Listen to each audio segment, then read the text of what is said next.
Terkuak motif seorang pria bernama Freddy, 36, warga Kelurahan Kebun Tebeng, tiba-tiba menyerang kakaknya, Ray Jordi Girsang, yang sedang tidur di dalam kosan. Peristiwa itu pada Senin, 20 Oktober 2025, sekitar pukul 19.30 WIB lantaran diduga dipicu oleh perebutan motor warisan keluarga. Kepada polisi, tersangka mengaku peristiwa itu berawal dari masalah kepemilikan motor antara dirinya dan korban. Ia merasa tidak terima karena motor warisan keluarga dikuasai oleh sang kakak. Akibat persoalan itulah, tersangka mendatangi rumah korban untuk membicarakannya. Namun, terjadi cekcok mulut antara keduanya. Dalam keadaan emosi yang memuncak, pelaku kemudian mengeluarkan pisau dan menusuk korban ke arah leher serta tangan.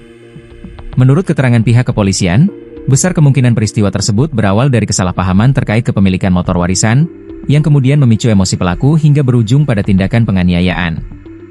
Jadi kalau motif pertamanya dia tidak terima motor warisan dikuasai oleh sang kakak, jadi kemungkinan di sanalah ada miskomunikasi, berujung pada emosi yang meluap dan terjadilah hal tersebut, ungkap Kasat Reskrim Polresta Bengkulu, Kompol Sujud Alif Yulamlam melalui Kasubnit Pidum Ibda Leo Perdana Putra, Rabu, 22 Oktober 2025. Sebelumnya diberitakan, kejadian mengerikan terjadi pada Senin malam, 20 Oktober 2025, di kawasan Kelurahan Tanah Patah, Kecamatan Ratu Agung, Kota Bengkulu. Seorang pria berinisial Freddy, 36, warga Kelurahan Kebun Tebeng, tiba-tiba menyerang kakak kandungnya, Ray Jordi Girsang, yang sedang tidur di dalam kosan. Insiden ini terjadi sekitar pukul 19.30 WIB dan menggegerkan warga setempat serta menyisakan trauma mendalam bagi korban. Menurut keterangan korban, saat itu ia sedang duduk di atas tempat tidur sambil memainkan handphone. Tanpa alasan yang jelas, Freddy, yang merupakan adik kandungnya, mendekat dan langsung menarik rambut korban dengan kasar. Tidak berhenti di situ, Freddy kemudian menggorok leher korban menggunakan pisau yang dibawanya, lalu menusuk tangan korban. Akibat kejadian tersebut, korban mengalami luka robek di bagian leher dan tangan hingga harus dilarikan ke rumah sakit.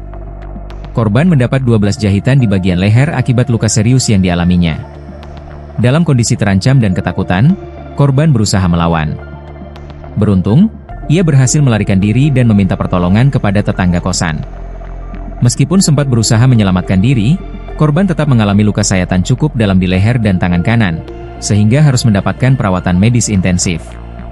Setelah menerima laporan dugaan tindak pidana penganiayaan berat, ANIRAT, tim Resmob Macan Gading Satreskrim Polresta Bengkulu segera bergerak mencari keberadaan pelaku. Informasi mengenai lokasi Freddy mulai terkumpul setelah dilakukan pencarian dan pengumpulan keterangan dari saksi-saksi di sekitar tempat kejadian.